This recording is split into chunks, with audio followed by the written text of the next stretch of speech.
여기 보이는 이 녀석은 생김새가 꼭 거미를 닮았지만 실은 거미가 아닙니다. 이른바 장님거미 혹은 통거미라 불리는 거미강 통거미목에 속한 절지동물이죠. 우리가 흔히 거미라고 부르는 녀석들은 거미강 거미목에 속해 있으니 통거미는 이름만 거미일 뿐 진짜 거미는 아닙니다. 마치 거미강에 속한 정갈과 진드기를 거미라 부르지 않는 것과 같은 이치죠. 심지어 개통관계에서도 이렇게 차이가 큽니다. 한때는 통거미는 진드기에 가깝다는 설이 주류를 이뤘지만 최근에는 근육 구조 등의 연구를 통해 정갈이나 안진뱅이, 낙타거미 등과 더 가깝다고 보는 견해도 있죠. 물론 아직도 통거미의 유전적 분류 계통에 대해서는 명확히 결론이 나지 않았습니다. 하지만 분명한 건 거미목보다는 앞서 나온 녀석들과 더 유연관계가 깊다는 사실인데요. 실제로도 짝퉁과 진퉁은 여러 면에서 확연한 차이점을 보이고 있죠. 먼저 생김새부터가 다릅니다. 통거미 역시 거미와 마찬가지로 다리가 8개이긴 하지만 거미는 8개의 다리를 모두 이용해 걷는 반면 이들은 6개의 다리만을 사용합니다.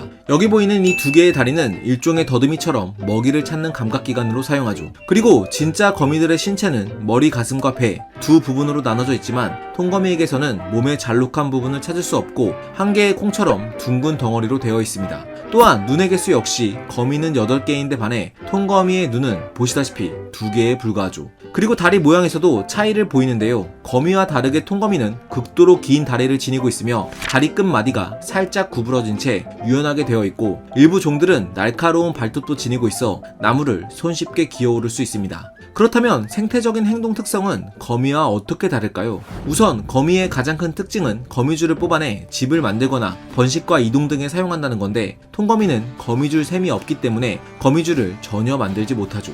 또한 이 둘은 번식 방법도 조금 다릅니다. 거미 수컷의 경우 생식기가 없는 탓에 이들은 정소에서 만들어진 정자를 방출한 뒤 거미줄로 만든 정망에 잘 포장해 더듬이 안쪽에 마련된 특수한 공간에 스포이드처럼 빨아들여 보관해 두죠. 그러고는 짝짓기를 할 때 이 정자공을 암컷의 생식공에 끼워 주입하는 방법으로 생식 활동을 합니다. 엄밀히 말하면 이 행동은 교미가 아닌 교접에 가깝다고 볼 수 있죠. 반면 통거미 수컷은 밖으로 삐죽 튀어나온 생식기를 지니고 있습니다. 덕분에 지금 보이는 것처럼 짝짓기를 할 때 수컷과 암컷이 서로 배를 맞댄 후 수컷이 자신의 생식기를 암컷의 생식기에 집어넣는 진짜 교미를 합니다.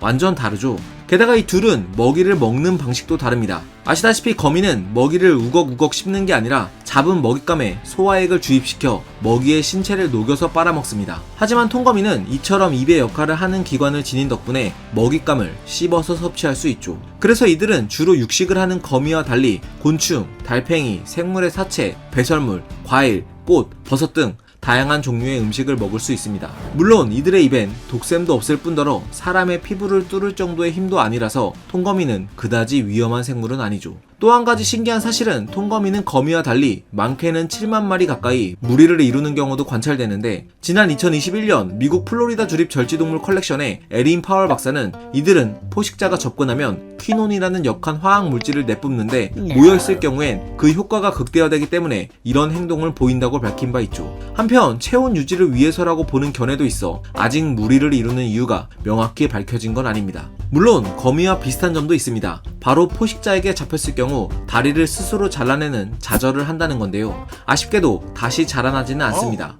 그런데 여기서 재밌는 건 다리 절단이 통거미의 이동 속도엔 큰 영향을 주지 않는다는 사실입니다. 지난 2020년 이 연구를 진행한 일리노이 대학교의 이그나시오 아스칼란테 박사는 통거미는 다리가 정상일 때는 약 19cm/s에서 27cm/s의 속도로 이동했는데 다리가 잘려나간 직후엔 그 속도가 약 11cm/s에서 13cm/s로 확연히 줄어들지만 이틀 후에는 지금 보이는 것처럼 정상 속도를 회복했다고 밝혔죠. 이처럼 통거미는 거미와 닮은 점보단 다른 점이 훨씬 많은 녀석인데요. 그런데 여러분 이거 아세요? 흔히 통거미를 짝퉁거미라고 생각하지만 사실은 이들의 역사가 더 오래됐다는 사실을 말입니다. 통거미는 약 4억 1천만 년 전에 등장했는데 이는 거미가 등장한 시기보다 약 3천만 년이나 앞서 있죠. 실제로 지난 2004년 베를린 훔볼트 대학교의 제이슨 던롭 박사는 약 4억 1천만 년 전에 고생대 대봉기 시절에 통거미 화석을 발견했습니다. 지금 보이는 건 암컷 통거미의 산란관입니다. 그리고 이건 수컷의 생식기죠. 무엇보다 이 화석이 놀라웠던 건 이들 암수의 생식기관의 구조가